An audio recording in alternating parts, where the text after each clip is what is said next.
Welcome to our show doctors advice. दोस्तों, तरक्की की होड़ में हम अपने पर्यावरण और आसपास के वातावरण को खराब करते जा रहे हैं। दूषित होती हवा का सबसे बुरा असर हम इंसानों पर ही पड़ रहा है।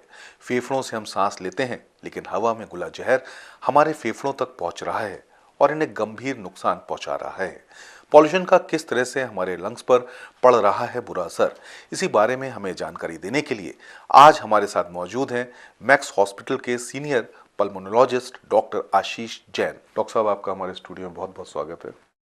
डॉक्टर साहब, आज पॉल्यूशन एक बड़ी प्रॉब्लम बन गया है। पॉल्यूशन किस तरह से असर कर रहा है हमारे फेफड़ों पर?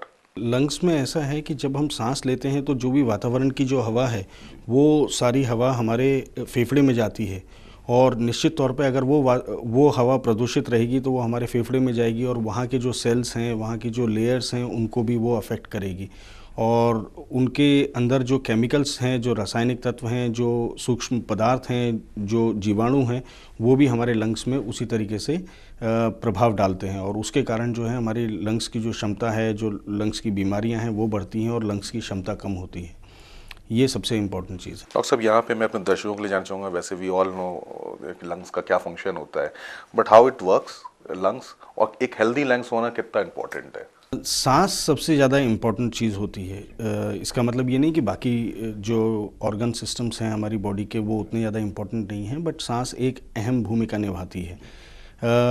अगर हमारे लंग्स हेल्दी रहेंगे तो हम ज़्यादा समय तक एक अच्छी ज़िंदगी जी सकते हैं, हम ज़्यादा एक्सरसाइज कर सकते हैं, हम ज़्यादा मेहनत का काम कर सकते हैं। रोज़ाना के जो ख़ास तौर पे ढलती उम्र में रोज़ाना के जो हमारे दिनचर्या के जो कामकाज रहते हैं उसमें हमें काफ़ी फ़ायदा हो सकता है। तो इसलिए एक हेल्दी लंग्स होना बहुत ज़रूरी है। और जब हम पोल्यूशन की बात करते हैं तो ये तो देखिए, ये एक ऐसी चीज़ है पोल्यूशन जिसमें आपका और मेरा कोई दोष नहीं है ना। अगर कोई सिगरेट नहीं पी रहा है, शराब नहीं पी रहा है या कोई और ऐसे कामों में नहीं उलझ रहा है जिससे के कारण कि लंग्स हों, ये तो हमारे हाथ के बाहर की बात है। हम उस चीज़ का भुगतान कर रहे हैं जो हम खराब कर ही नहीं रहे हैं। In fact not as a individual but as a society, yes, but not as a individual. तो जैसे स्मोकिंग हुआ तो वो I can quit smoking and I can try and improve my lungs, but not with the pollution. तो जिंदा रहने के लिए सांस लेने की बहुत ज़रूरत है और सांस लेने के लिए लंग्स की। बिल्कुल राइट। एंड तो लंग्स की कौन कौन सी बीमारियां हो सकती हैं अगर पॉल्यूशन से? देखिए, पॉल्यूशन से अगर हम दिनचर्या रोज़मर्रा की अगर हम बात करें तो सर्दी ज़ुकाम से लेके थ्रोट में इन्फेक्शन, लेरिंजाइटिस, फेरेंजाइटिस और भी अंदर लंग्स के जो लोअर रेस्पिरेटरी ट्रैक्ट इन्फेक्शन है वो हो सकते हैं। एस्थमा, सीओपीडी, ये अगर नहीं है तो लोगों में इसके लक्षण देखने को मिलते हैं और अगर जिनको है वो और कंडीशन वर्सन हो सकती है। इसके अलावा ये पोल्यूटेंट्स जो हैं ये शरीर में अंदर जाके हार्ट को भी अफेक्ट करते हैं और दूसरी परेशानियां भी करती हैं। बट मामूली स्तर पर भी अगर आप देखें तो जो ये रोज़ाना की जो समस्याएं होती हैं हमारी, चिड़चिड़ापन, थकान, ये भी देखा गया है कि जब अगर पॉल्यूटेड एनवायरनमेंट में आप रहते हैं तो आपका चिड़चिड़ापन, थकान भी बहुत ज़्यादा बढ़ जाती है। दिल्ली में भी पीछे हमने ऑड इवन स्कीम की थी, ऑल्दो उसको हमने एयर पॉल्यूशन के लिए किया था, बट ट्रैफिक पे ज़्यादा असर पड़ा और एयर पॉल्यूशन भी कम हुआ। तो आपको लगता है कि इस तरह की स्कीम्स लाना अच्छा रहेगा जिससे कि पॉल्यूशन कम हो और लोगों को एक हेल्दी एनवायरनमेंट मिले? निश्चित तौर पे जो भी स्कीम हम लेके आएँ, जो भी पॉलिटिकल लेवल पे जो भी पॉलिसीज़ निर्धारित हों, उसमें अगर पोल्यूशन लेवल कम हो रहा है तो वो ज़रूर करनी चाहिए। हालांकि ऑड इवन में पोल्यूशन उतना लेवल कम नहीं हो पाया था और ट्रैफिक में थोड़ा सा ईज़ ज़रूर देखा गया था, बट पोल्यूशन उतना लेवल कम नहीं हो पाया था। बट जितनी भी स्मोक प्रोड्यूसिंग इंडस्ट्रीज़ हैं, अगर हम उनको बंद कर सकें या आउट ऑफ द सिटी अगर हम लेके जाएं तो वो भी एक मेजर कारण हो सकता है पोल्यूशन को लेवल कम करने का। तो अगर हम कंपेयर करें दिल्ली और दूसरे शहरों के लोगों में, तो कहाँ के लोगों के मतलब health wise are better in terms of pollution their lung? देखिए, हिंदुस्तान में तो अभी स्थिति यह है कि विश्व के 1 से 10 क्रम के जितने भी सबसे प्रदूषित शहर हैं उसमें से 6-7 तो हिंदुस्तान के ही हैं, है ना। तो कोई भी शहर इससे शायद अछूता नहीं रहा है, बट हाँ दिल्ली, कानपुर, मुंबई ऐसे शहर कुछ ज़्यादा ही प्रदूषित हैं। बट अगर आप छोटे शहरों में आज भी जाएं तो वहाँ पर ताज़ी हवा आपको मिलेगी और उतना ज़्यादा प्रदूषण नहीं है। वहाँ के लोगों में जो फेफड़े हैं वो ज़्यादा सुदृढ़ रहेंगे बनस्पत की, जो दिल्ली में काफ़ी साल से जो लोग रह रहे हैं। तो जैसे कि आपने पॉल्यूशन से होने वाले इफेक्ट्स बताए हमें, तो कब किसी व्यक्ति को पता चले कि उसको लंग्स की प्रॉब्लम हो रही है, या फिर उसे दिल्ली में रहने वाले शख्स को अपनी कब जांच चेक करा लेनी चाहिए कि जिससे कि वो अपने फेफड़ों को, लंग्स को हेल्दी रख सके? देखिए, आजकल मीडिया का एक बहुत बड़ा रोल इसमें है, और मीडिया इस बात को बढ़ा चढ़ा के बता भी रही है, और जो बहुत ज़रूरी भी है कि हर तरफ पॉल्यूशन का लोगों को ज्ञान है और लोग बाग कम से कम उसके बारे में सचेत तो हुए हैं। जब भी किसी को जल्दी जल्दी खांसी की परेशानी हो रही है, सांस की परेशानी हो रही है, या जो उनका अस्थमा है जो पहले कंट्रोल रहता था, अब उसी दवाई में अगर कंट्रोल अब नहीं रहता है, तो मेरे ख्याल से ये सही समय है जबकि उन्हें डॉक्टर से मिलना चाहिए और उनसे बात करनी चाहिए कि क्या ये पोल्यूशन के कारण है या क्या कोई और परेशानी तो नहीं है। एक तो डॉक्टर साहब, दिल्ली में या दूसरे बड़े शहरों में एयर पॉल्यूशन हो गया, एक चेंजिंग वेदर जब होता है तो उस समय हम देखते हैं कि लोगों को जो एस्थमेटिक हैं, ब्रोंकाइटिस है, इस तरह की जो बीमारियां हैं वो ज़्यादा असर करती हैं। उसका क्या कारण होता है? उसके भी कई कारण हैं। नंबर 1 इज़, जब भी चेंजिंग वेदर रहता है तो एक तो फिज़िकल टेम्परेचर जो है वो चेंज होता है, ह्यूमिडिटी चेंज होती है, और जो सनलाइट के जो कारण जो प्रभाव होते हैं वो चेंज होते हैं, तो उसके कारण बॉडी उतनी जल्दी अडेप्ट नहीं कर पाती है। और जो लोग इस चीज़ के लिए उतने इम्यून नहीं होते हैं, जो एलर्जिक होते हैं उन चीज़ों के लिए, उनको ये परेशानी अक्सर देखी जाती है। इसके अलावा जब भी सीज़न चेंज होता है तो कई तरह के पोलन्स आते हैं, और कई सारे इंडिविजुअल्स ऐसे रहते हैं जो उसके लिए सेंसिटाइज्ड रहते हैं, तब वो पोलन्स भी बॉडी को अफेक्ट करते हैं और लोगों को एलर्जी और सर्दी, ज़ुकाम और खांसी और अस्थमा जैसी परेशानियां उसके कारण अक्सर होती हैं। नॉर्मली समर से जब विंटर की तरफ हम जा रहे होते हैं तो ज़्यादा तो भी ज़्यादा होती है, और जब विंटर से हम जब स्प्रिंग की तरफ जाते हैं तब भी ये परेशानियां होती हैं। तो किस तरह से इसको अवॉइड कर सकते हैं? जिन लोगों को इस तरह की प्रॉब्लम्स हैं, can they take some steps? Exactly सबसे पहले तो ये जानकारी हमारे लिए होना बहुत ज़रूरी है। हर किसी को अपनी शरीर के बारे में जानकारी होनी चाहिए कि हाँ, मुझे जब सीज़न चेंज होता है तब मुझे परेशानी होती है, और उस कंडीशन में उन्हें उन दिनों में सावधानी रखनी चाहिए। अगर कोई एस्थमेटिक है तो उसे तुरंत डॉक्टर की सलाह, इससे पहले कि सीज़न चेंज हो, उन्हें डॉक्टर के पास आना चाहिए, डॉक्टरी सलाह लेकर फिर उसके बाद जो है अपना ट्रीटमेंट अपस्केल कर देते हैं उन कुछ दिनों के लिए, ताकि वो परेशानियां ना हो, और फिर उसके बाद जब वो मौसम चले जाता है तब उसको फिर डाउन स्केल कर लेते हैं। जैसे कि डॉक्टर साहब ने सिम्टम्स बताए, तो अगर किसी को सिम्टम्स हैं तो वो किस तरह की जांच होती है, किस तरह के टेस्ट होते हैं? कुछ पर्टिकुलर टेस्ट या tests are there, but usually वो टेस्ट शुरुआती डायग्नोसिस के लिए होते हैं। एक बार जब आपकी डायग्नोसिस हो गई और आपका अगर फॉर एग्जांपल अगर हम सिर्फ एस्थमा के बारे में अगर हम बात करें, और अगर एस्थमा वेल कंट्रोल चल रहा है, तो बार बार हमें वो टेस्ट करवाने की ज़रूरत नहीं है।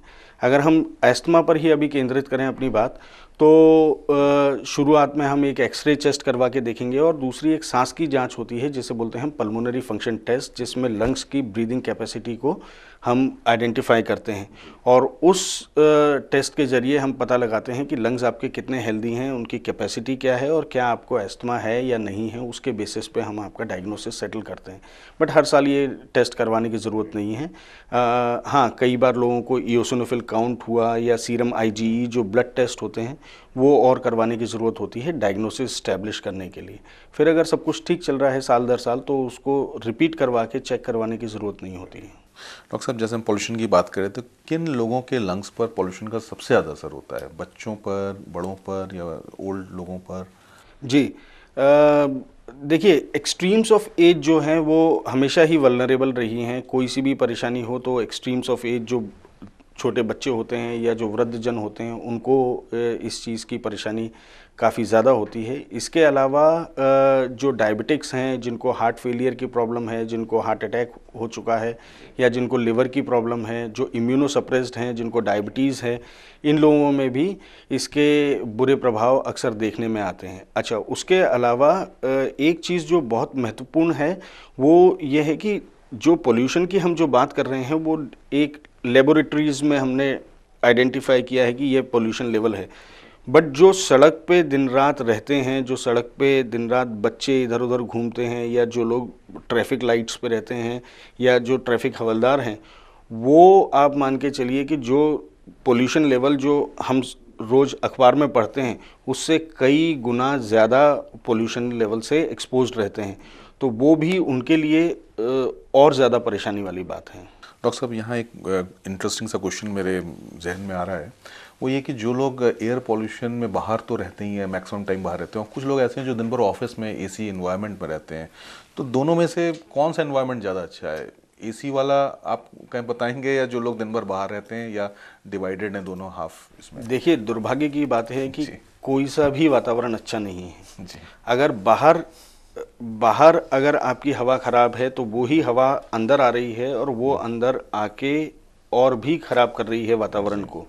कई जगह तो ये भी देखा गया है कि जो इंडोर एयर पोल्यूशन है वो 8 to 10 टाइम्स हाई होता है वनस्पत की बाहर के एयर पोल्यूशन से, क्योंकि जब हम क्लोज्ड एनवायरनमेंट में, क्लोज्ड रूम में या क्लोज्ड सोसाइटी में अगर हम रहते हैं तो वहाँ पर जो दूसरे चीज़ें हैं जैसे सिगरेट स्मोक हुआ, रूम स्प्रे हुआ और दूसरे एलर्जेंस हुआ। रिसर्च की थी, indoor pollution was more injurious than the yes, exactly.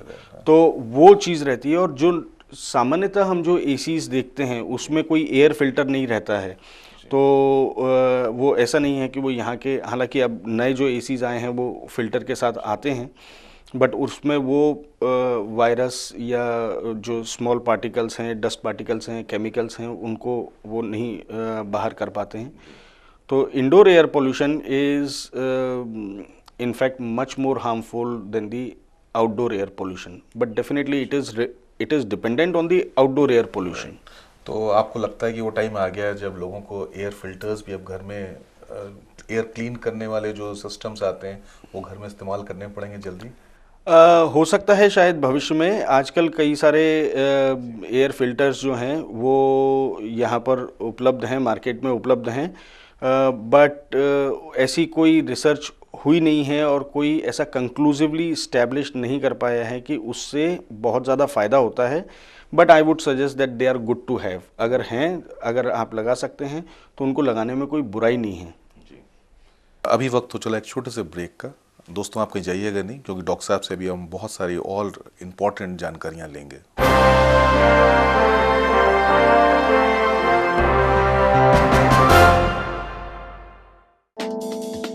मुगलों की कहानी, महाभारत की दास्तां है पुरानी, इतिहास की हर निशानी जहां, संस्कृतियों के संगम की छटा सुहानी यहां, तरक्की की जिसमें भरी है रवानी, वक्त के साथ कदम मिलाती दिल्ली, गौरव मेरा है मेरे देश की राजधानी, राजधानी के हर रंग देखिए सिटी दिल्ली के संग।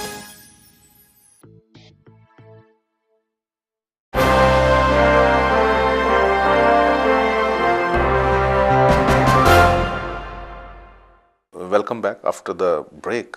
डॉक्टर साहब, जो लोग पॉल्यूशन के एक्सपोजर की वजह से जिनको लंग्स की बीमारियां हो जाती हैं, उनका किस तरह से इलाज आप सजेस्ट करते हैं? जितनी भी बीमारियां हैं, जैसे अस्थमा है, COPD है, ब्रोंकाइटिस है, ये बीमारियां जब जिन मरीज़ों को होती हैं और अगर वो पॉल्यूटेड एनवायरनमेंट में रहते हैं तो इनकी बीमारियां काफ़ी हद तक बढ़ जाती हैं और उनकी दवाइयों की रिक्वायरमेंट भी बढ़ जाती है और ये काफ़ी सिम्टोमेटिक होते हैं पेशेंट्स।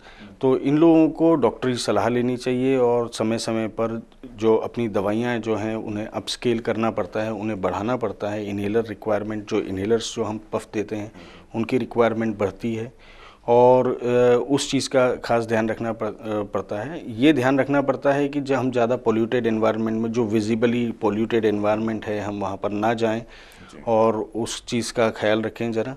जैसा आप बता रहे थे एयर फिल्टर्स के बारे में, तो हाँ, अगर जो जिन लोगों को ज़्यादा परेशानी है और ख़ास तौर पे एक्सट्रीम्स ऑफ एज हैं, जो छोटे बच्चे हुए या जो बड़े वृद्धजन हुए, जिनको ज़्यादा परेशानियां हैं, उनके लिए घर में वो एयर फिल्टर भी रखे जा सकते हैं। हालांकि उनके फ़िल्टर समय समय पर चेंज भी करने पड़ेंगे और उसका भी ख्याल रखना पड़ेगा।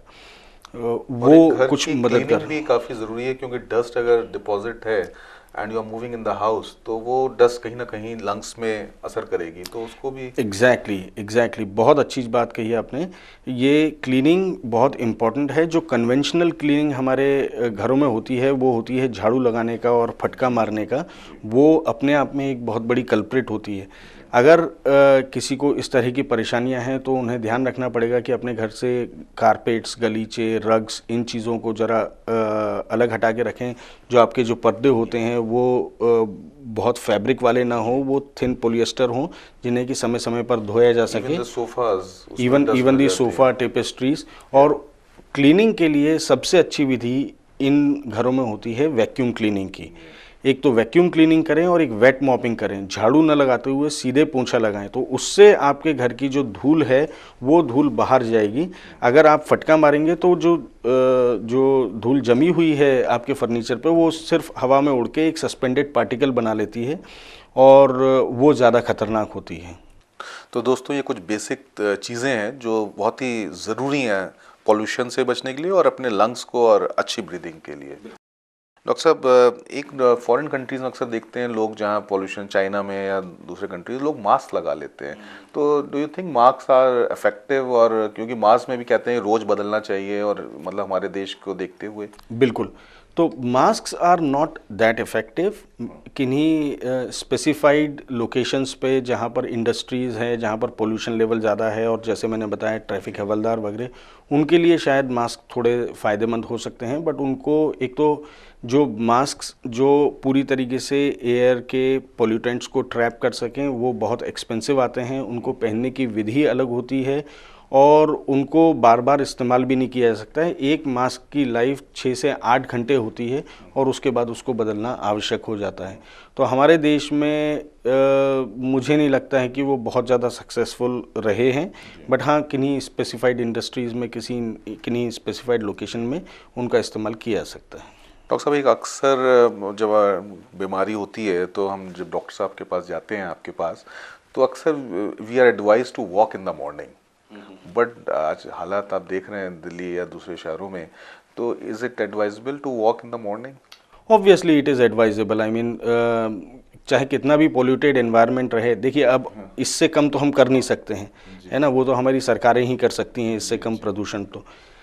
बट जितना भी है वो सुबह के समय पोल्यूशन का लेवल काफ़ी कम रहता है वनस्पत की पीक आवर्स के, तो उसका हमें फ़ायदा उठाना चाहिए। मॉर्निंग में थोड़ा क्लीन होता है, और वो भी गवर्नमेंट के भी वो टाइम पे एडवाइस आती है कि pollution level has gone down, या वो एग्जैक्टली तो उसके हिसाब से भी। और वॉकिंग इज़ वेरी इंपॉर्टेंट। देखिए, जिस तरीके से हमारे शरीर के बाकी अंगों को कसरत की ज़रूरत है, हमारे फेफड़ों को भी कसरत की बहुत ज़रूरत होती है। And brisk walking and running, jogging are the best form of exercises. आप पार्क में जाएँ जहाँ पेड़ ज़्यादा हैं, वहाँ पर निश्चित तौर पर पोल्यूशन, जितना डे का पोल्यूशन रहता है उसके मुकाबले में तो कम ही रहेगा। And how you see yoga as a exercise to lungs? Very good and one must perform yoga. Yoga में कुछ स्पेसिफिक ब्रीदिंग एक्सरसाइजेज हैं जो फेफड़े की शक्ति को काफ़ी ज़्यादा फ़ायदा पहुंचाती हैं। तो दोस्तों, अभी वक्त हो चला एक और छोटे से ब्रेक का। कहीं जाइएगा नहीं, क्योंकि ब्रेक के बाद डॉक्टर साहब से हम आपके सवालों के जवाब पूछेंगे।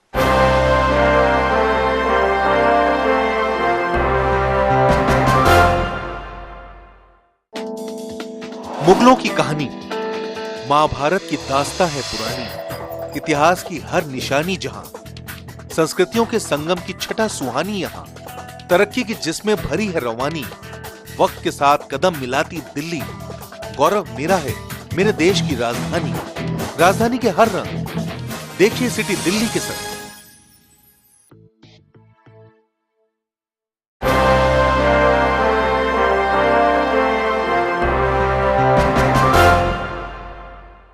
तो दोस्तों, ब्रेक के बाद आपका स्वागत है, और अब हम डॉक्टर साहब से आपके सवालों के जवाब पूछेंगे, लेकिन उससे पहले एक इम्पॉर्टेंट क्वेश्चन है जो मैं जानना चाहूँगा। डॉक्टर साहब, लोग अक्सर इन्हेलर का इस्तेमाल करते हैं अस्थमा या ब्रोंकाइटिस के केसेस में, तो उसको भी गलत तरीके से, उसका क्या सही तरीका है इन्हेलर को? बिल्कुल, आपने बहुत अच्छा प्रश्न पूछा है और ये प्रश्न जो है ये मेरे दिल के बहुत करीब है। मुझे सबसे बड़ी परेशानी इस बात से है कि लोग बाग इन्हेलर का नाम सुनते ही उसके साथ एक स्टिग्मा एसोसिएटेड है। तो वो एक सबसे बड़ी परेशानी है। लोगों को उस मानसिकता से बाहर आना पड़ेगा। Inhalers are the best treatment that medical fraternity has designed for treating this asthma. बहुत अच्छी चीज़ें हैं, बहुत कम मात्रा में बहुत अच्छा हमारा रिस्पॉन्स आता है और दवाई की मात्रा भी बहुत कम है।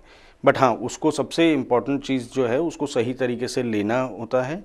आप अपने डॉक्टर की सलाह ज़रूर लें। डॉक्टर आपको डिमॉन्स्ट्रेट करेंगे कि किस तरीके से इन्हेलर लेना है और उसके साथ एक स्पेसर डिवाइसेस भी आती हैं। एक छोटी सी प्लास्टिक की ट्यूब बॉटल नुमा चीज़ होती है, जबकि इन्हेलर्स को शेक करके उसमें लगाएं और उसके बाद अपने मुंह में लगाएंगे तो उससे भी उसकी इफ़ेक्टिवनेस जो है वो बढ़ती है। क्योंकि कई बार उसके कोऑर्डिनेशन में, इन्हेलर के कोऑर्डिनेशन में अक्सर देखा गया है कि परेशानी आती है मरीजों को, जिसको कि स्पेसर यूज़ से कम किया जा सकता है। डॉक्टर साहब, हम अपने दर्शकों की ईमेल्स लेंगे। तो अब पहला सवाल ये है डॉक्टर साहब, विनीता है, ये अशोक विहार में रहती हैं। इनकी मदर को सांस की तकलीफ है, जिनकी उम्र 65 के करीब है। ये लिखती हैं कि 2 साल पहले ही अपनी मदर को दिल्ली लाई थी, तब से उनकी दिक्कत और ज़्यादा बढ़ गई है। तो क्या ऐसा दिल्ली के पॉल्यूशन की वजह से हुआ है और इन्हें क्या करना चाहिए? जी, हो सकता है दिल्ली के पोल्यूशन के कारण इनकी सांस की तकलीफ बढ़ी हो। जो भी इनकी प्री एग्जिस्टिंग प्रॉब्लम रही है वो बढ़ गई होगी और कई बार जो है ये टेम्परेचर वेरिएशन और जो एटमॉस्फेरिक वेरिएशन उसके कारण भी होता है। ये हो सकता है कि कहीं हिली एरिया से अगर यहाँ दिल्ली में आए हों तो वो और भी ज़्यादा इनको प्रॉब्लम है। चेंज ऑफ प्लेस से भी फ़र्क पड़ता है। तो इनको अपने डॉक्टर के पास मिलके उनकी जो प्री एग्जिस्टिंग प्रॉब्लम है वो उनके साथ डिस्कस करनी पड़ेगी और उसी हिसाब से फिर उनका ट्रीटमेंट भी बढ़ाना पड़ेगा। डॉक्टर साहब, ये दूसरे दर्शक हमारे आईपी एक्सटेंशन से हैं। इनका नाम आकाश है और उम्र 40 साल। ये लिखते हैं कि अक्सर ऐसा लगता है जैसे ये फुल ब्रीदिंग नहीं कर पा रहे हैं। ना तो इनके चेस्ट में किसी तरह का कोई कंजेशन है और ना ही इन्हें कफ आता है। गर्मियों में इनकी दिक्कत काफ़ी बढ़ जाती है। ये सिलसिला पिछले 3-4 सालों से चल रहा है। इन्हें क्या करना चाहिए? देखिए, ये इस तरह के क्वेश्चंस लेके कई बार हमारे पास पेशेंट्स आते हैं जो ये एक्सपीरियंस करते हैं कि उन्हें फुल ब्रीदिंग नहीं आ रही है, जबकि अगर हमारे जितने भी टेस्ट्स होते हैं और जितने भी एग्जामिनेशन होता है उसमें किसी तरह की कोई दिक्कत नहीं आती है। ऐसे लोग अक्सर एंग्जाइटी से ग्रसित रहते हैं, उसके कारण भी ये प्रॉब्लम आती है। दिन भर के जो स्ट्रेस रहते हैं वो इस तरीके से बॉडी उनको एग्जिबिट करती है। और दूसरी एक मेजर प्रॉब्लम है कि कुछ लोग जो एक्सरसाइज रेगुलरली नहीं करते हैं उनकी बॉडी डीकंडीशन रहती है और लंग्स अपनी फुल कैपेसिटी पे एक्सपैंड नहीं हो पाते हैं, तो उनको भी अक्सर ये प्रॉब्लम का सामना करना पड़ता है और वो हमारे पास आके कहते हैं कि वो फुल ब्रीदिंग नहीं ले रहे हैं। और डॉक्टर साहब, ये अगले दर्शक हैं जनकपुरी से मुकेश के पिता को सांस की तकलीफ है। इनकी माताजी की खांसी की दिक्कत रहती है। कई सालों से इन्हें खांसी की दिक्कत है। वैसे ही अस्थमा के पेशेंट भी हैं। इन्होंने अपने पिता की टीबी की भी जांच कराई जो नेगेटिव थी। दवा लेने पर कुछ दिन तो फ़ायदा होता है, लेकिन फिर खांसी शुरू हो जाती है। इन्हें क्या करना चाहिए? जो एस्थमा की जो जैसे शिकायत उन्होंने बताई है और उनको खांसी की प्रॉब्लम बनी रहती है, तो उसका मतलब है कि एस्थमा का ट्रीटमेंट इनका सब ऑप्टिमल चल रहा है। वो पूरी तरीके से ठीक ट्रीटमेंट या ठीक पद्धति से वो ट्रीटमेंट नहीं ले रही हैं, तो उन्हें अपना ट्रीटमेंट ऑप्टिमाइज़ करवाना पड़ेगा डॉक्टर के पास जाके। और दूसरी चीज़ इन्होंने बहुत सही कही है कि जब तक ट्रीटमेंट लेते हैं तब तक तो आराम रहता है और जब ट्रीटमेंट बंद कर देते हैं तो आराम ख़त्म हो जाता है। तो बिल्कुल सही है। जो एस्थमा के जो मरीज़ हैं उनको ट्रीटमेंट अपनी मर्ज़ी से नहीं छोड़ना है, सिर्फ डॉक्टरी सलाह से छोड़ना है, क्योंकि डॉक्टर ही आपको बता सकता है कि कब वो सही समय है जबकि आपका ट्रीटमेंट कम किया जा सके या बंद किया जा सके। अपने मन मर्जी से करेंगे तो वो दिक्कत का सामना तो करना पड़ेगा। डॉक्टर साहब, ये आखिरी ईमेल उत्तम नगर से है और इनका नाम रमेश है। ये कुछ महीने पहले ही झांसी से दिल्ली आए हैं। ये कहते हैं कि इन्हें अभी तो खास दिक्कत नहीं है, गला ज़रूर ख़राब रहता है, लेकिन दिल्ली के पॉल्यूशन को लेकर काफ़ी चिंतित हैं। इन्हें डर है कि कहीं इन्हें किसी तरह की सांस की कोई बीमारी ना हो जाए, क्योंकि इनके शहर के मुकाबले दिल्ली में पॉल्यूशन ज़्यादा है। तो क्या, क्योंकि ये दूसरे शहर से यहाँ आए हैं और यहाँ का वातावरण इनके लिए नया है, तो क्या इन्हें कुछ खास ख्याल रखने की ज़रूरत है? जी, आपकी चिंता बहुत ही वाजिब है, इसमें कोई दो राय नहीं है। चिंता तो बहुत ही जायज़ है और इसके लिए आपको सिर्फ इतना ख्याल रखना है कि आपके लंग्स को आपको हेल्दी रखना है, अच्छा खाना खाना है, अच्छा पानी खूब पीना है, सिगरेट का सेवन ना करें, धुएं वाली चीज़ों से बच के रहें, हुक्का सिगरेट इनसे दूर रहें, नियमित एक्सरसाइज करें और अगर पार्क में रोज़ सुबह 1 घंटा की वॉक या एक ब्रिस्क वॉक या जॉगिंग अगर करते हैं तो कम से कम पोल्यूशन लेवल तो कम नहीं होगा, पर उस पोल्यूशन से लड़ने के लिए थोड़ी सी ताकत तो फेफड़े में आ ही जाएगी। तो डॉक्टर साहब, मुझे लगता है जो आपने ये एडवाइस दी है ये सभी के लिए ही है। बिल्कुल बिल्कुल है ना? बिल्कुल। तो जो हमारा आखिरी हम चलते चलते नॉर्मली टिप्स लेते हैं, तो वो टिप्स यही रहेगी, चाहे तो आप एक बार फिर से। बिल्कुल, टिप्स यही रहेगी कि स्वस्थ भोजन लें, स्वस्थ तरीके से रहें और एक्सरसाइज खूब अच्छी तरीके से करें। सुबह की 1 घंटे की exercise, brisk walking, running, jogging, ये बहुत फ़ायदेमंद है। सिगरेट से बचें, सिगरेट का सेवन ना करें, तो कम से कम आप कुछ हद तक तो पोल्यूशन के इल इफ़ेक्ट्स को बच ही जा सकते हैं। डॉक्टर साहब, आपने पॉल्यूशन और से लंग्स पर होने वाले इल इफेक्ट्स के बारे में हमारे दर्शकों को बताया, इतनी महत्वपूर्ण जानकारी दी, उसके लिए आप स्टूडियो आए हमारे, इसके लिए बहुत बहुत धन्यवाद। Thank you very much. Doctor advice के अगले एपिसोड में हेल्थ से जुड़ी कुछ और महत्वपूर्ण जानकारियां लेकर उपस्थित होंगे, जिससे आप रहे हमेशा सेहतमंद, चुस्त और दुरुस्त। इसी कामना के साथ मुझे दीजिए इजाजत। नमस्कार।